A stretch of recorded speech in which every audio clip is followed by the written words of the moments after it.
예수께서 대답하여 이르시되 진실로 진실로 내게 이르노니 사람이 거듭나지 아니하면 하나님의 나라를 볼 수 없느니라. 아멘. 네, 우리 지난주에도 살펴봤던 말씀인데요. 네, 오늘 말씀의 제목이 하나님 나라를 보려면 이라는 제목으로 함께 오늘 말씀을 나누도록 하겠습니다. 요즘 정말 덥죠? 네, 다들 많이 더위 가운데 있으시고 그 더위는 뭐 실내에 있든 실외에 있든 상관없이 굉장히 덥고 힘든 것 같습니다.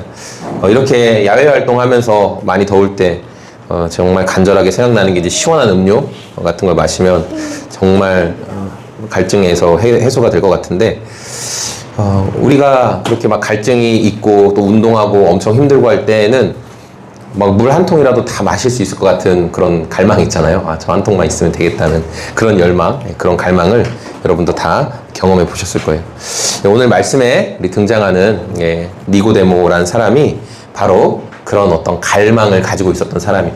여러분 오늘 말씀을 통해서 니고데모가 가지고 있던 그 갈망, 그것이 무엇이었는지를 함께 우리가 같이 발견해 봤으면 좋겠어요.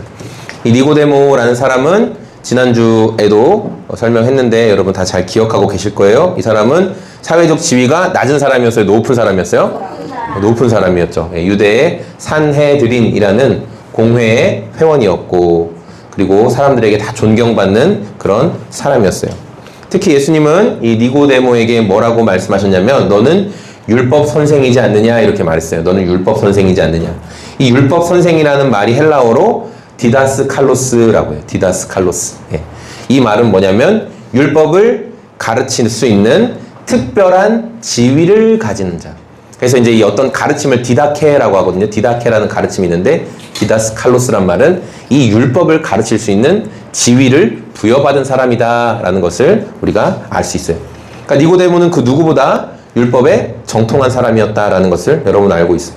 그런데 이 율법을 잘 안다고 하는 니고데모가 그 안에 다른 사람에게는 말할 수 없는 그런 갈증이 있었는데, 그게 뭐냐면 이게 정말 진리가 맞나? 변하지 않는 그 진리가 맞나라는 그런 마음속에 갈증이 있었다는 거예요. 율법을 잘 알고 사람들에게 가르치던 니고데모였지만 뭔가 마음 가운데 빈 것 같은 마음이 들었다라는 거죠. 여러분, 우리가 어떤 일을 오래 하다 보면은 그런 공허함이 오는 것 같아요. 예를 들어서 우리가 개인 강연으로 굉장히 유명한 게 김창옥 교수잖아요. 한 번쯤은 다 그분 강연도 들어보고 재밌게도 잘 하시고 하니까. 근데 그분이 한동안 방송계도 떠나 있었고 강연계도 떠나 있었던 일들이 있었죠. 왜 그러냐면 자기가 열심히 이렇게 자기 개발 또 자기가 경험한 것들을 막 이야기하는데 점점 갈수록 텅텅 비어지는 게 느껴지고, 그분이 맨날 하는 말이 있어요.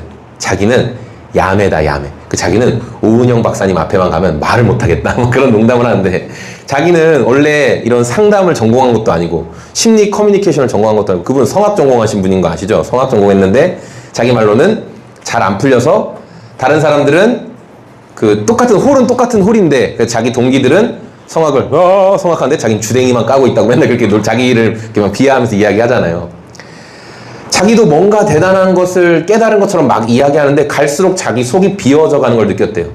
사람들의 문제는 들어주고 그 사람들에게 이런 해결책은 어떠세요? 저런 해결책은 어떠세요? 라고 이야기를 하는데 자기 속은 점점 더 비어가는 거예요. 자기 안에 뭔가 단단한 알맹이가 없으니까. 뭔가 분명하다고 붙잡는 게 없기 때문에 계속 그랬다라는 거예요.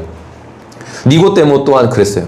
점점 가르치면 가르칠수록 자신감이 사라지고, 그러면 여러분 우리는 어떤 마음이 드냐면 자신이 위선자같이 느껴지거든요. 나도 잘 모르면서 내가 지금 뭘 가르치네?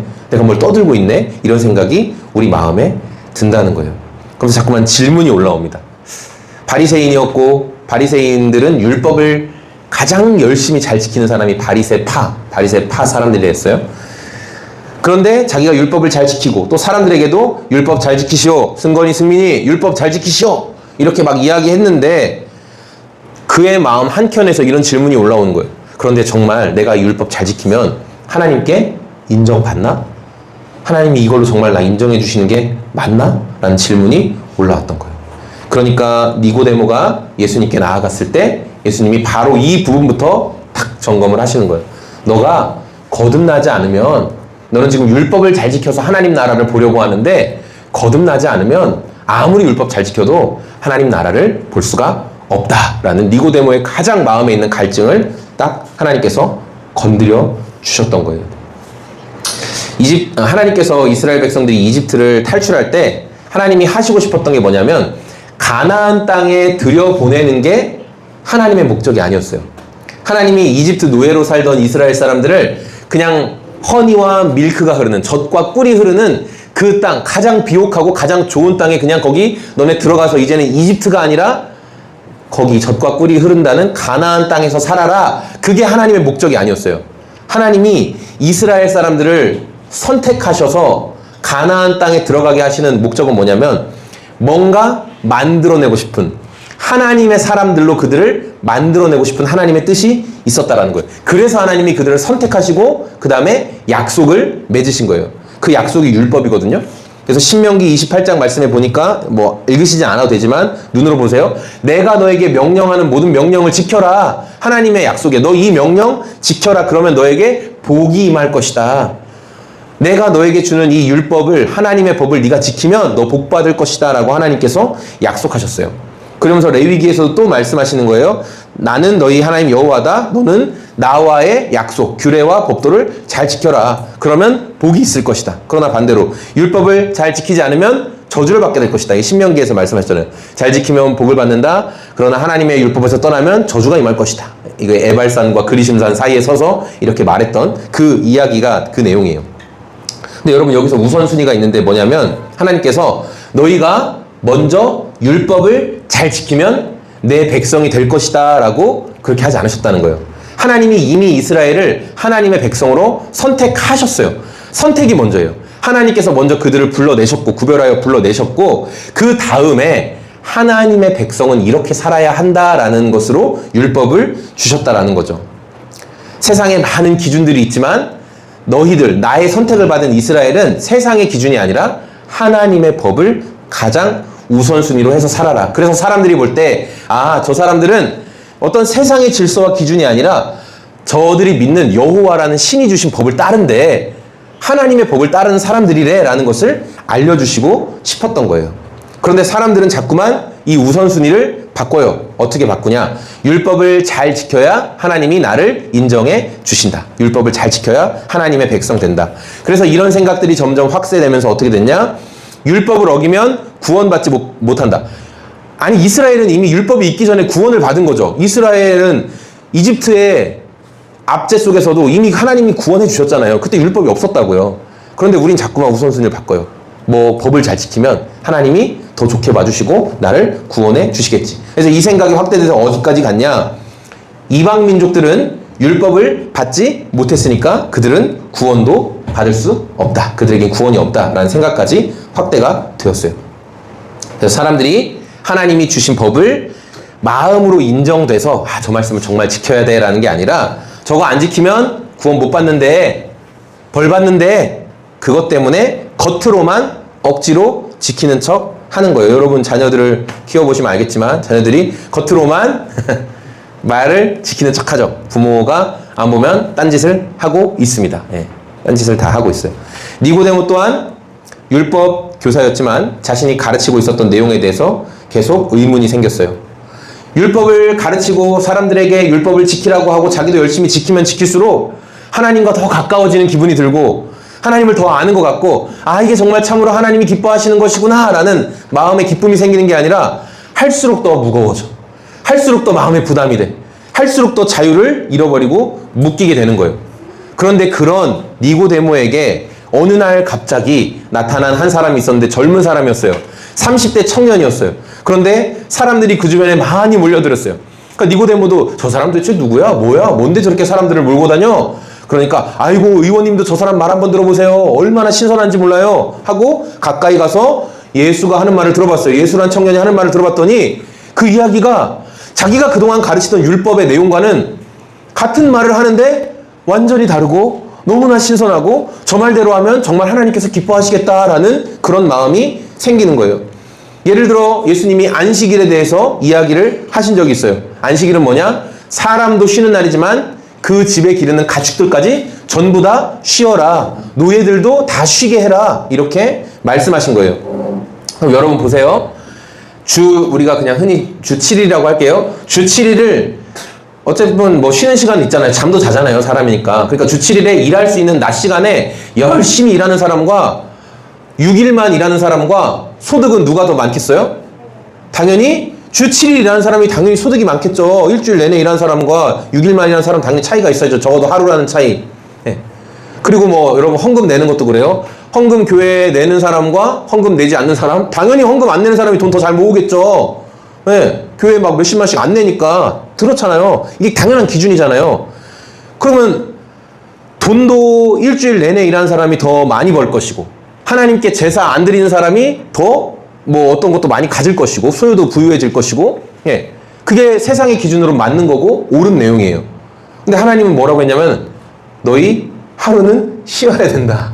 이렇게 법으로, 하나님의 법으로 정해놓으셨어요. 왜 그랬냐?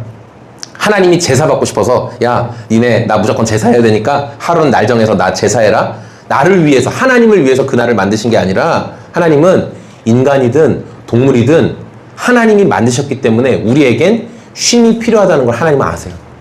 일주일 내내 나는 할 수 있어. 일주일 돈 벌고 일주일 돈 벌면 우리가 망가진다는 걸 하나님은 아세요. 잠깐 어떤 기계 부분처럼 돌아갈 수 있지만 우리에게 쉼이 없으면, 하나님을 예배하는 안식이라는 쉼이 없으면 우리의 영혼이 망가지고 육체가 망가진다는 것을 하나님은 아셨기 때문에 그것을 율법으로 정해놔서 인간은 욕심 때문에 못 쉬게 하겠죠. 주인들은 쉴 수 있어. 그러나 야, 노예들 니는 계속 일해. 짐승들 계속 돌려. 이렇게 할 수 있겠지만 하나님이 법으로 정해놓으신 거예요. 주인들도 쉬어야 되지만 너희 집에 있는 노예도, 짐승들도 그날은 다 쉬게 해야 된다. 왜냐하면 하나님의 필요를 넘어서 우리 인간들을 위해서 하나님께서 그렇게 하셨다는 거죠. 그러니까 이게 안식일을 주신 본래 의미예요.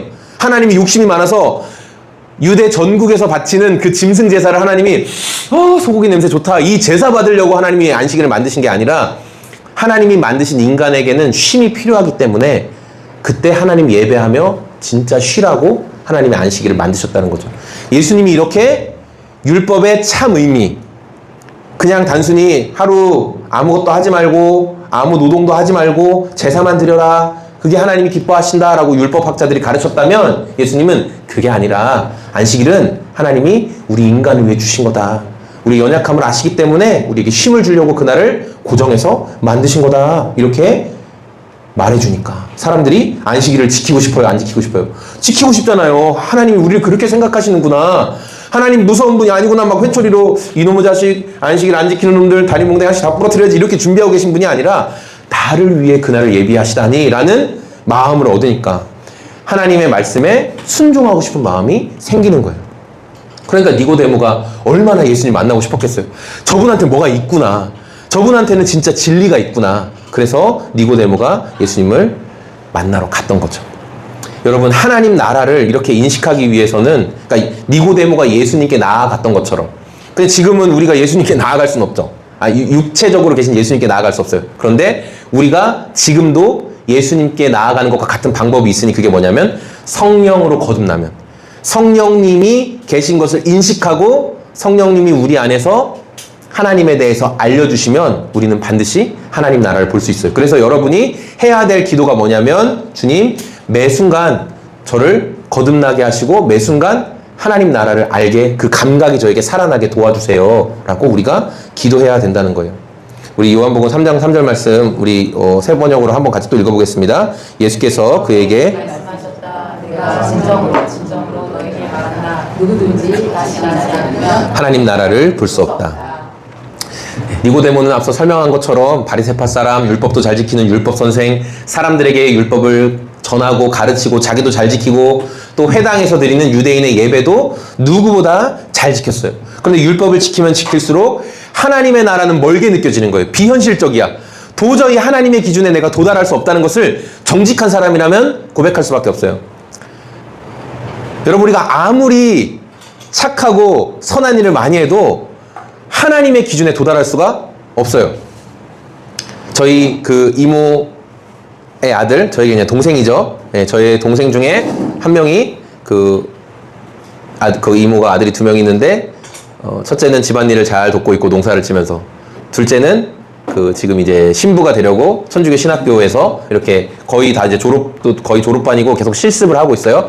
이제 아마 얼마 조만간 이제 그 사제 서품이라고 하죠. 신부가 되겠죠. 근데 제가 이런 생각을 하게 됐어요. 이게 뭐냐면은 이제 그 신학교, 천주교 신학교에서는 천주교에는 봉사를 엄청 중요하게 생각하거든요. 구원은 예수님을 믿음으로만 받지만 우린 여기서 끝나죠. 예수님 믿음으로만 받아요. 그런데 천주교에서는 반드시 거기에 플러스 알파가 있어요. 뭐냐면 우리의 행위. 우리가 하나님이 기뻐하신 어떤 행위들을 해야 돼. 근데 거기에 가장 눈에 가시적으로 보이는 게 봉사죠. 그래서 봉사활동이 많아요. 그리고 그게 학교의 정규 과정에도 들어가 있어요. 그래서 지금 그 동생은 광주 쪽에서 이렇게 외국인 노동자들 그렇게 병원도 데려다주고 법적인 문제도 도와주고 그렇게 말이 안 되니까 그런 걸 좀 도와주는 봉사를 하고 있다고 하더라고요. 방학 때면 그렇게 계속 하는 거예요. 그런데 지난 방학 때는 뭘 했냐면은 지난 방학 때는 우리 흔히 말하는 막노동, 그 노가다를 꼈대요. 그래서 새벽에 막 4시, 5시에 나가가지고 오후까지 하고 또 일을 엄청 잘했나 봐요. 그래서 그 40kg짜리 시멘트 포대 막 4포대씩 들고 막 나르니까 반장님이 너무 좋아해가지고 원래 그 여러분 여기 뭐지 이렇게 그 뭐라고 하죠? 인력센터도 반장님이랑 친한 사람은 일을 받고 안 친하면 일을 못 받거든요. 초보가 인력센터에서 일 받기가 어려워요. 근데 얘가 일을 잘하니까 다른 사람 일 안 주고 얘는 꼭 연락하는 거야. 너 나와서 일 좀 해라 이렇게. 그리고 저녁 때는 또 이렇게 3교대 하는 그런 회사들 그런 데서 또 누가 몸이 안 좋다. 좀 네가 대신 해달라고 하면 밤에 또 거기 가서 일도 하고 막 그렇게 했대요. 그래서 걔가 그게 너무 힘들었대. 자기도 너무 힘들고. 그래서 어쨌든 중요한 거. 그렇게 해가지고 한 2개월, 3개월 동안 걔가 800만 원을 벌었대요. 좀 많이 벌었죠. 진짜 얼마나 힘든 일 했으면. 800을 벌었는데 여기서 여러분 더 놀랄 게 있어요. 뭐냐. 그 800만 원 학생이고 지금 이제 대학원, 어쨌든 신학대학원, 대학원 다니는 건데도 그걸 어떻게 되냐? 교구에 다 헌금해야 돼. 전부 다. 하나도 남김없이. 다 헌금해야 돼. 그러니까 걔가 이렇게 얘기했어요. 이모한테. 엄마, 저 비싼 운동하고 와요.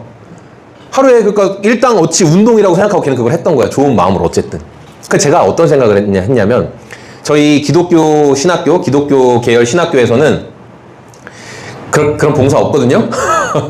그런 거 없어요. 학교 자체에서 개인이 뭔가 하나님 앞에 느낀 바가 있어서 뭐 병원 봉사활동이든 장애인 봉사활동이든 그런 걸 할 수 있어요. 예, 그렇게 뭐 외국인 노동자 봉사활동 개인이 할 수는 있지만 학교 차원에서 봉사활동 무조건 보내고 그 다음에 어디 어려운 지역에 무조건 보내고 그 다음에 뭐 방학 동안에 일하게 해서 그 사례금을 그 받았던 돈을 전부 다 뭐 교회에 헌금하게 하고 그런 거 없어요. 그래서 제가 무슨 생각을 그 얘기를 딱 듣고 가만히 무슨 생각이 들었냐면 어떤 사람이 볼 때 저분은 참 훌륭해. 또 우리가 흔히 영성이 있어 그런 말 들었잖아요. 어떤 되게 홀리해 보여 그런 거 홀리해 보여 이런 것들 쉽게 얘기하면 그런 건 목사들이 아무리 노력해도 신부들은 못 따라가겠구나. 그런 생각이 제가 들었어요. 물론 훌륭한 목사님들도 계시죠. 그렇지만 신학교 때부터 그렇게 노동하는 현장에 보내고 봉사활동하는 현장에 학교 차원에서 커리큘럼으로 이렇게 보낸 다음에 그렇게 하는 사람들 그리고 또 심지어 뭐 결혼도 안 시키잖아요. 네. 그러니까 그런 걸로는 못 따라가겠구나. 근데 여러분 중요한 게 뭐예요? 그렇게 우리가 저는 이렇게 하나님 앞에 이렇게 뭐도 하고 했습니다. 근데 그게 하나님께 인정받을 수 있는 기준은 안 된다는 거예요. 훌륭해요. 제가 생각해도 그 동생이 너무 훌륭하고 또 그렇게 살아가시는 신부님들이 너무 훌륭하고 대단하지만 그러나 하나님께 인정받을 수 있는 기준은 안 된다. 그래서 제가 이 생각했어요. 그래서 나는 더 예수님 붙잡아야 되겠구나. 내가 뭘 해도 안 되는구나. 나는 뭘 해도 수녀들이나 신부들만큼 난 안 되겠구나. 어디 산속에 들어가서 고행을 닦는 승려들만큼도 나는 안 되겠구나. 저는 못해요. 그렇게 할 수가 없어요. 그러나 하나님이 나한테 내가 너를 자녀로 인정해줘야 될 기준이 뭐냐라고 물어보셨을 때 저는 예수님을 믿습니다. 예수님이 저를 위해 해주신 일을 제가 믿습니다. 저는 그 약속 하나만 믿습니다. 라고 할 때 하나님이 인정해 주신다고 생각해요. 내가 아무리 하나님 저 방학 내내 봉사하고 그 돈 다 연약한 사람들한테 주고 왔어요. 하나님 저 방학 내내 장애인분들 도와주고 그런 거 했어요. 제 인생 그런 사역하다 왔어요 하면 하나님이 그래서 뭐 어쩌라고 훌륭한 일 했네. 그런데 그게 내 자녀가 될 만한 기준은 되지 않는다. 하나님 분명히 그렇게 말씀하셨거든요. 왜냐하면 그건 하나님이 하나님의 자녀 삼는 길로 열어놓으신 길이 아니거든요. 하나님이 자기 자녀로 삼아주시는 길로 인정하는 유일한 방법은 하나님이 자기 아들 예수를 잡아서 그 피로 열어두신 길밖에 없어요. 그래서 우리가 당연히 선행도 하고 사람들도 섬기고 착한 일도 해야죠. 왜냐하면 하나님의 사람이고 성령 하나님이 우리 안에서 너 누구 좀 도와줘라, 너 선행해라 분명히 말씀하시니까 순종해야 되지만 그게 하나님 자녀 되는 기준은 아니다. 니고데모가 아무리 훌륭하게 율법 가르치고 사람들에게 좋은 일하고 본인도 종교 지도자로서 탁월한 사람이었을지 모르지만 그러나 예수님을 온전히 알고 거듭나지 못했기 때문에 니고데모는 여전히 하나님 나라를 볼 수가 없었다라는 거예요. 볼 수가 없었다. 그래서 니고데모에게 예수님께서 말씀하신 거예요. 거듭나지 않은 사람들은요, 여러분, 죄에 대해서도 여전히 상대적으로 생각해요. 나는 저 사람보다 나으니까, 내가 무슨 법을 어기기를 했어, 도덕적 윤리적으로 잘못을 했어, 나는 저 정도는 괜찮지 않나? 항상 이렇게 생각해. 아직 거듭나지 않았다면, 여러분이 아직 거듭나지 않았다면 이걸 점검해 보세요. 나는 죄에 대해서 어떻게 생각하고 있지? 뉴스나 어떤 것도 볼 때, 아유 저 인간 어떻게 저런 인간이 있어? 아직 거듭나지 않은 거예요. 나의 실체를 아직 보지 못한 거예요. 또 뭐가 있을까요? 말씀이 선포될 때 지루해요. 따분합니다. 나에게 하나도 와닿지 않아요. 저거 나한테 하시는 말씀이구나. 전혀 와닿지 않아요. 왜냐하면 생명의 양식, 성령님이 좋아하시는 하나님의 말씀을 잘 못 받아들이는 거예요. 그러나 너무 두려워하지 마세요. 성령님이 여러분 안에 계시면, 그리고 여러분이 그 말씀에 귀를 기울이기로 순종하면 점점 더 말씀이 들려질 거예요. 그래서 오늘 제가 뭐 이제 여러 내용들을 또 뒤에 정리했는데 그 생각이 들었어요. 우리가 붙잡을 게 다른 게 없구나. 정말 다른 게 없구나. 여러분, 오늘 아무리 대단히 여러분이 하나님 앞에 자랑할 만한 거 생각해 보세요. 제가 이제 우리 지체들이랑 그 캠퍼스에서 이야기하는데 사람들이 불편해하는 게 그런 거잖아요. 아까 말한 것처럼 그런 다른 종교의 어떤 분들, 뭐 심지어 원불교나 이런 데도 막 봉사활동 같은 데 엄청 열심히 참여하고 막 그런단 말이에요. 그래서 훌륭해 보여. 전 법사님도 훌륭하다. 신부님도 수녀님도 훌륭하다. 막 그렇게 얘기하는데, 목사들은 보니까, 물론 여러분이 목사들을 가장 가까이서 보기 때문에 그래요. 목사들은 보니까 맨날 자기 사무실에만 앉아있는 것 같아. 사무실에 앉아서 맨날 책만 보고 막 글만 쓰고 있는 것 같아. 그런 생각이 들어요. 맨날 설교 준비만 한다고 하고 신방도 잘 안 가고 막 그런 것 같아요. 예, 주변에 좋은 사람들한테만 둘러싸여 있어서. 맞아요. 그래서 제가 그런 것들이 아닌 것 같아서 사람들을 만나야지, 어떻게든 해야지. 그래서 예를 들어 삶의 현장으로 들어갔어요. 그래서 제가 뭘 막 했어요. 이 사람도 만나고. 또 하나님이 기회 주셔서 제가 그들에게 복음을 전하고 누군가 예수님을 믿게 됐을 수도 있죠. 자, 그런데 제가 그것을 이제 사람들한테 이야기하는 거예요. 저는 말입니다. 언제 제가 그때 이렇게 직장에 들어가가지고 사람들 만나고 막 해가지고 막 그 농장 그 비닐하우스에서 땀 뻘뻘 흘리면서 열심히 했습니다. 근데 여러분, 5년 뒤, 10년 뒤, 20년 뒤에도 그게 여전히 제 자랑이 될 것 같으세요? 그거 제 자랑 안 됩니다. 제가 5년 뒤, 10년 뒤에도 여전히 그렇게 사무실 안에만 갇혀있는 게 아니라 어떻게든 사람을 만나고 어떻게든 복음을 전하기 위해서 애쓰지 않으리라는 보장 없거든요. 그게 자랑이 안 돼요. 내가 자랑할 수 있는 유일한 것, 내가 끝까지 붙잡아야 될 유일한 것은 내가 뭘 해놨다라는 그 간판이 아니라 예수님이 나를 위해 하신 일, 그것만 계속 붙들면 되는 거예요. 그것만 끝까지 붙드는 거예요. 계속 비교할 거예요. 사람들이, 야 너는 뭐 어떻고, 뭐 어느 종교 사람들은 이렇다던데 너는 어떻고 너는 저렇고, 계속 얼마나 많은 사람이 이야기할 거예요. 너도 더 뭐 내려놔야지, 뭐 너도 더 뭐 못 살아야지, 막 얼마나 얘기를 많이 할까요? 그러나 여러분, 그건 다 그냥 지나가는 거예요. 영원히 남는 건 단 하나, 하나님이 예수님을 통해서 우리에게 해주신 일, 그것만 남아요.